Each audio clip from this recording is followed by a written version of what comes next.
Good afternoon, ladies and gentlemen. Today we are driving a 2023 Toyota Crown Platinum with the HybridMAX powertrain.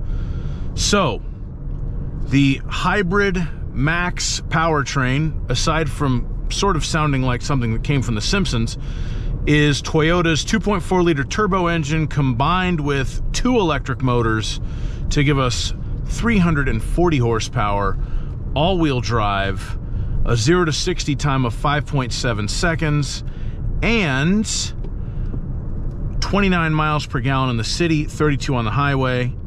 I did a highway fuel economy test on it last night. It beat that number handily. But the one thing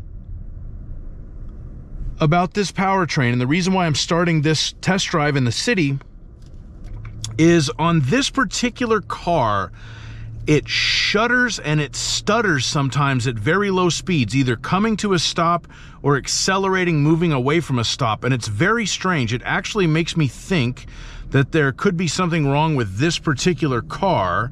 This car currently has 8,013 miles on it.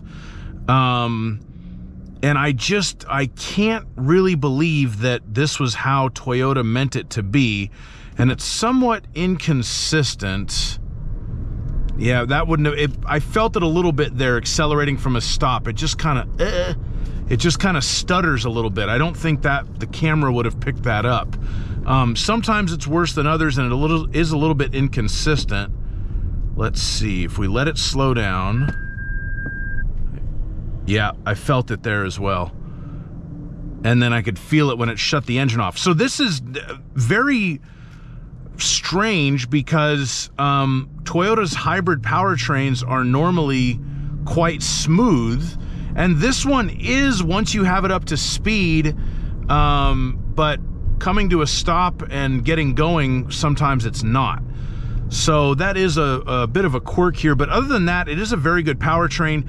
It's interesting that transmission-wise, if you get one of the lower trim Toyota Crowns, without the HybridMAX powertrain, those have a non-turbo engine and less power. You get the eCVT. When you get the HybridMAX, this actually has a 6-speed automatic. The transmission's super smooth once you're moving. You don't even feel it shift. It is a bit odd that Toyota is charging so much money for a car with a 6-speed automatic, but here we are. One other thing that this powertrain does sort of inconsistently, so right now we're headed downhill, it's slowing down, I don't have my foot on the brake. So it does this, and I have to put my foot on the brake, the light turned green, but I would have had to use the brake to bring it to a complete stop. So it goes into sort of in and out of braking mode as it feels like. A lot of, if you're used to driving a Prius or certain other Toyota hybrids, you can bump it down and put it into B mode for braking.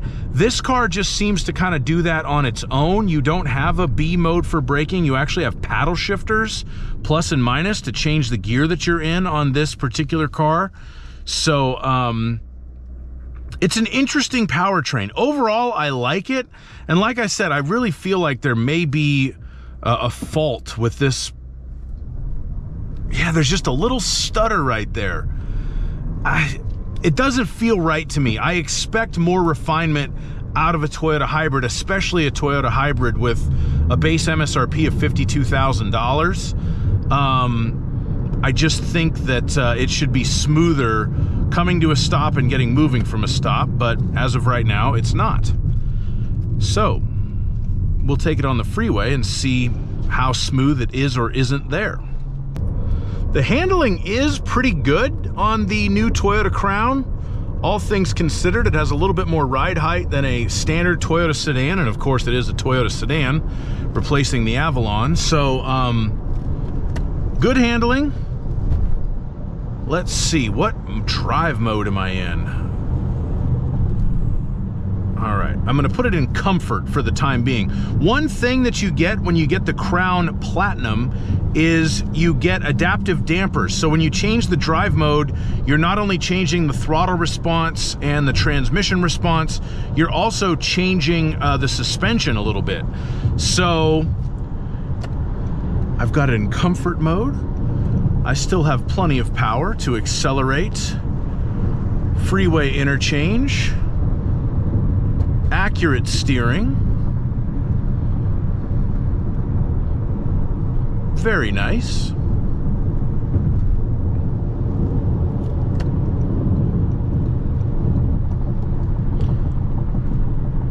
So let's do a little refinement check. This is 65 miles an hour on not the best road, so a little bit of road noise, a little bit of wind noise, but pretty refined. I'm gonna bump it up. Now we're just gonna put it in normal mode.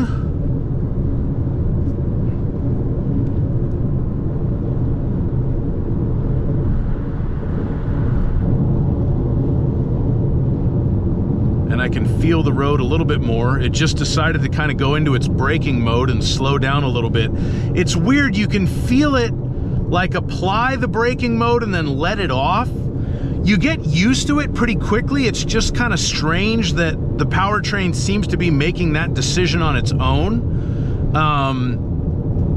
I kind of like it in a way because I like it when I feel a car doing something on its own. It's like kind of gives the car a personality to me, but I can see how your average driver who may not have a complete understanding of what's going on. I mean, I don't have a complete understanding of what's going on, but I own cats, so I've come to accept things that I don't have a complete understanding of. But some drivers may be put off by that because it is inconsistent. But that doesn't feel like there's anything wrong with the car. It feels like it's making those decisions based on whatever data it has. I don't exactly know why it does that. Let's bump it up and put it in sport. So now we're in Sport S mode. There is no regular sport, you just go Sport S. This is a HybridMAX powertrain. I almost feel like, even though I'm not in adaptive cruise control mode right now, it's part of the Toyota Safety Sense 3 system is it can slow down when it feels like it needs to, like through a curve on a highway or something. I almost feel like it's slowing down for the traffic in front of me when I don't have my foot on the throttle, even though I don't have my dynamic radar cruise control set. It's interesting. It's a very nice car to drive overall. It's comfortable. It's quick. The highway fuel economy's very good for the size of the vehicle and the performance. This is such an interesting decision for Toyota to bring out this car to replace the Avalon. And they tried to make this sedan more SUV-ish. In some ways, it reminds me of the old, not very many people are going to remember this, but back in the day, you could buy a Subaru Outback sedan. And even before that, they had the Legacy SUS, the sport utility sedan. And even going further back than that, you of course had the AMC Eagles.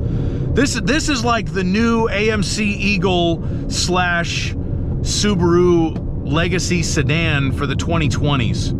Is what they're trying to do. Will it work? I have to be honest, I sort of doubt it. But I tip my cap to Toyota for trying something different. There's so many SUVs in the market, and you know, Toyota has the luxury of being such a big company.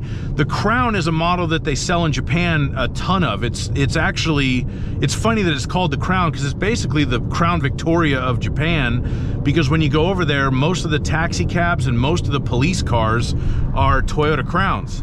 So the economies of scale really allowed them to sell this car in the US like this and just see if it's going to work.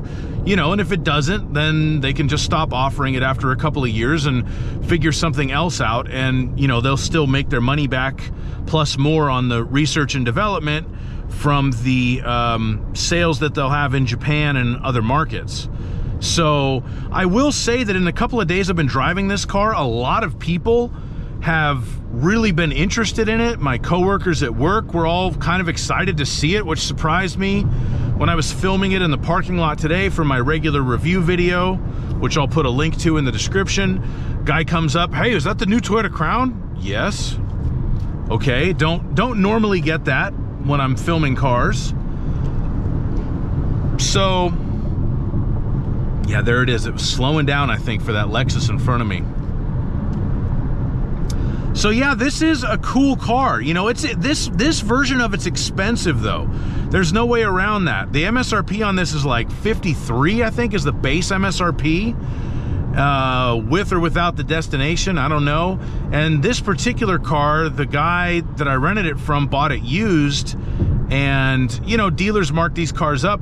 It looks like, based on the he still had basically like the sheet, you know, not the window sticker, but like for a used car, what they show. He bought it certified pre-owned with 600 miles on it for like 56 grand. So, you know, that was a little bit over the original MSRP for it when it was used. So yeah, this is an expensive car, and I'd be interested to know really how much you would lose. Like, I might actually try a limited model at some point, because that's got the non-turbo engine and a little bit less features, but that one might be a better value. And it also might have a smoother powertrain, because I believe I've driven that exact powertrain in a RAV4 hybrid and didn't have the stuttering issue getting going from a stop. I really like the look of the two-tone paint though, and you have to get the platinum, I think, to get that feature. This thing is quick. It's genuinely quick.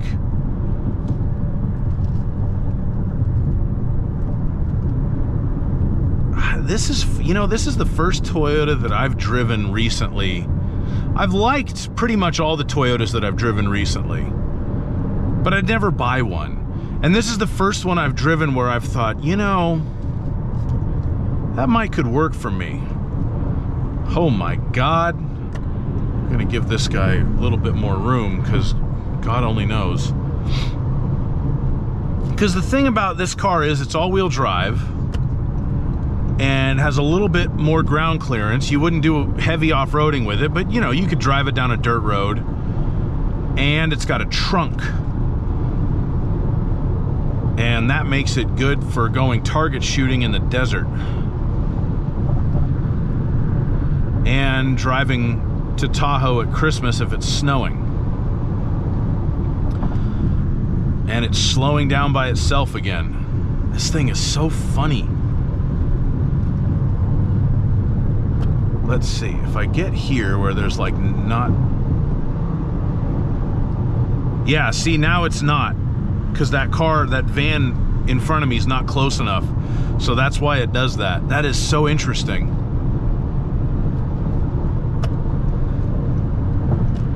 It is fun to drive too. Like, you could cut traffic up. Oh my goodness. Any speed that you see is posted in kilometers per hour, by the way. I just looked down, I didn't realize how fast I was going. That's what you get when you go into Sport S mode on a Toyota Crown. Let's even kick it up a notch. Okay, now we're in Sport S Plus.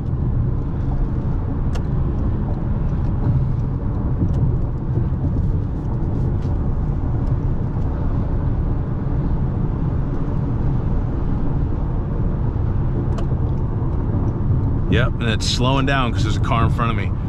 This thing's cool. You could really get used to driving this. It looks cool. It drives well. It's great on the highway. You know, it's a Toyota, so the reliability and the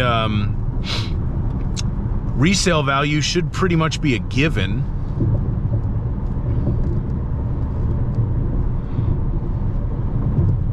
I don't know, there's not a whole lot of negative. Really, the only thing that bothers me about this car is that little shutter at very low speeds. That's the only complaint that I have. Everything else about this thing is great. And maybe it's a little expensive, but you know,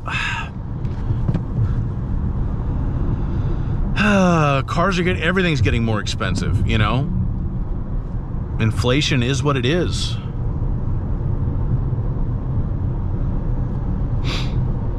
But yeah, it is expensive.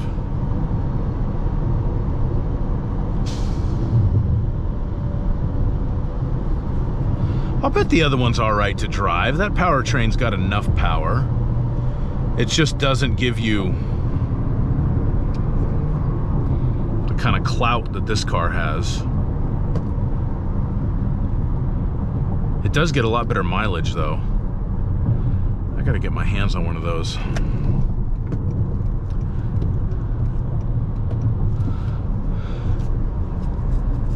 Well, that's pretty much what I have to say about the all-new 2023 Toyota Crown Platinum. Cool car.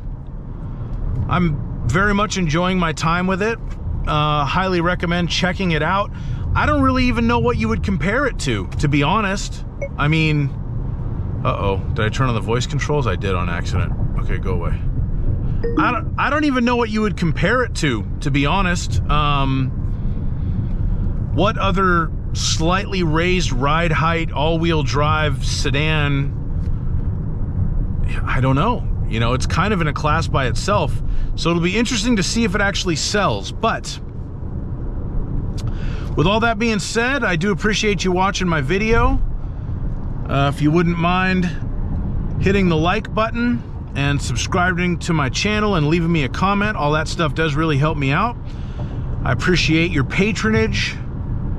And have a fantastic day. Bye-bye.